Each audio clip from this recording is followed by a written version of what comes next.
Hi everyone, welcome back to my channel. My name is Amanda Rose and I am a high school teacher in Brooklyn, New York. In today's video, I'm really excited to share with you all 4 mistakes that I made as a new teacher. Now, although I have been teaching now for almost 10 years, some of these things I can fall back into making these mistakes even today. And so I wanted to put together this video because it's something that I have to be conscious of to make sure that I don't fall back into bad habits. And so hopefully you enjoy this video. I try to post videos at least once a week, usually on Sundays, and also make sure that you like this video, share this video with your friends, anyone that you think it would be helpful for. And let's get into it. 4 mistakes I made as a new teacher.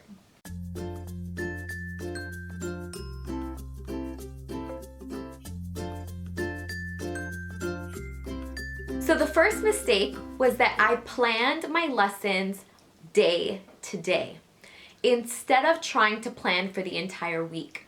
Now I know that as a new teacher, your time is scarce and it is really difficult to think ahead, even as far as 3 days sometimes.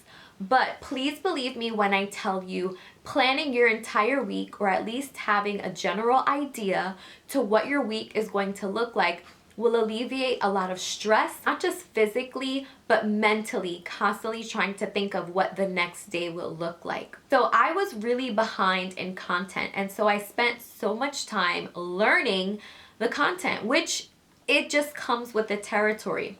But what I do regret is not planning ahead, not at least mapping out my week and just seeing what the next day would look like so that I can go back to a calendar and say, okay, today we did the American Revolution, tomorrow we will do this.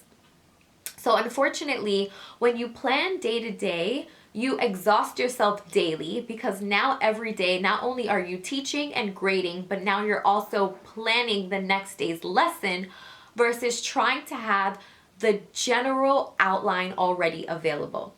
So here would be my advice. I would advise to at least know from Monday through Friday what your learning objective is and what activity you want your students to do.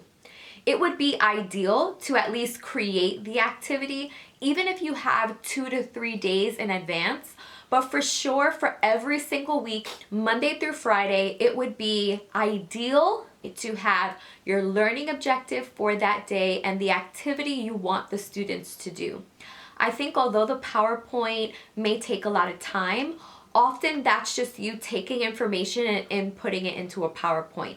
But creating the activity, thinking about what you want your students to do, how you want them to wrestle with content, how you want them to engage with each other, for me personally, that takes the most time to think of.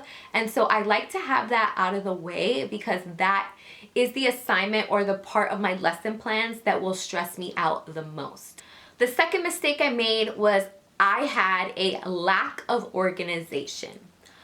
I like to consider myself an organized person with physical things, but when it comes to my laptop, when it comes to files, documents, yikes. That is another level. It is a hot mess if you were to open up my laptop. One thing I wish I would have done when I became a new teacher was thought about how I wanted to organize my documents. Do I want to organize everything by unit? Do I want to organize everything by week? One thing that I wish I would have done was created weekly slides. Now, for some, this may be a no-brainer, but unfortunately, I did every lesson independently. Monday has a PowerPoint for February 14th. Tuesday has a PowerPoint for February 15th. And then when I tried to use the same PowerPoint the following year, it was really hard to find things. I was titling them weird, that I was putting the date in them. And so one thing I would say is organize your PowerPoints by week. Week 1, and all your stuff is there. Week 2, all your stuff is there. You can still title it with the unit. Week 1, Foundations of American Democracy. Week 2, Foundations of American Democracy. Week 3, still Foundations of American Democracy. Week 4, Civil Liberties. at least have some form of organization so that when you go back, you can look at all of your documents in one place. The worst thing is having to look for everything next year. So this also goes along with my point one. I think when you're a new teacher, and I totally understand, I'm speaking from experience, we're focused on the here and the now. And we're not really thinking about how what we're doing today is going to affect us next year. And so setting out a system where you are semi-organized so that you can find the materials easily. I can't tell you how many times I named something incorrectly or I spelled it incorrectly because I was rushing, and then it was really hard to find that item the following year. So house your things in units or at least by weeks so that you can find your documents the following year. Number 3, there was a huge mismanagement of time.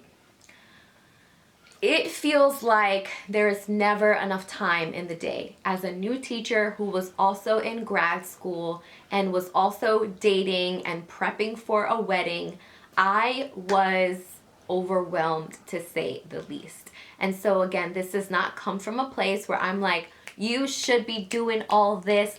It's more of, man, I wish I would have paid more attention to these things when I was a new teacher. So looking at all of your tasks and deciding what is important and what is not important.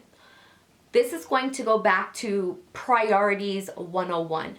Not everything that you have on a to-do list or not everything that your administration requires of you is important and urgent. It may be important, but it probably is something that you can wait off and worry about later. My problem is because I love tasks and because I love to-do lists, I can get overwhelmed with tasks and everything seems like it has to get done now. It has to be finished. I have to complete this. But if you try to live like that long term, one, it's not sustainable, and two, it becomes very unhealthy and exhausting. But you have to organize your tasks.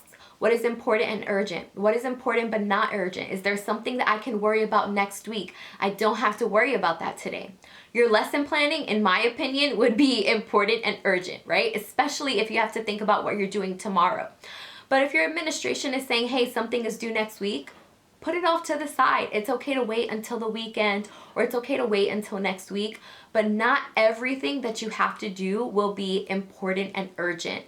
And it is vital that you figure out the differences between all of those tasks. It's okay if something you have to do gets carried over into the next day.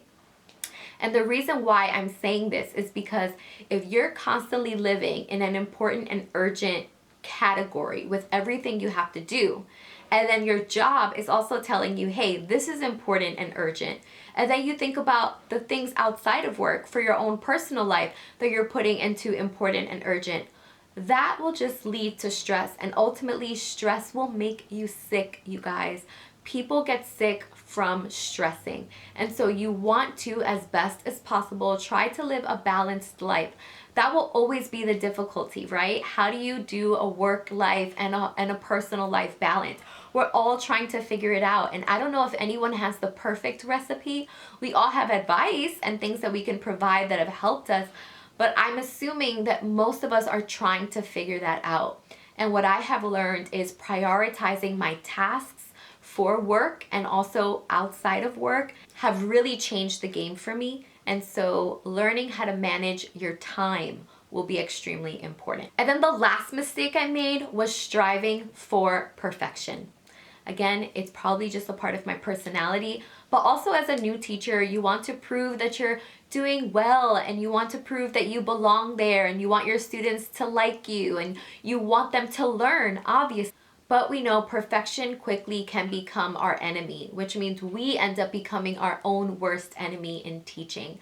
I'm pretty sure you're already beating yourself up about certain things that you probably didn't get a chance to do or didn't do well. But learning to be content is going to be extremely important as a new teacher. Now, I'm not saying don't make amazing lessons for your students. I try to do that every day. but there is a time and a place, and sometimes you do have to compromise, and you have to be okay with that. You have to at some point be okay with, it's just the lesson plan. It's just the lesson plan. This is my learning objective. Are my students going to be able to meet the learning objective based on the activity that they're doing? Job well done. Just make sure that you're not exhausting yourself trying to meet those expectations. In my opinion, it's unrealistic. There will be moments where you will have excellent lesson plans, and then there will be other times where you will have a great lesson plan, a good lesson plan.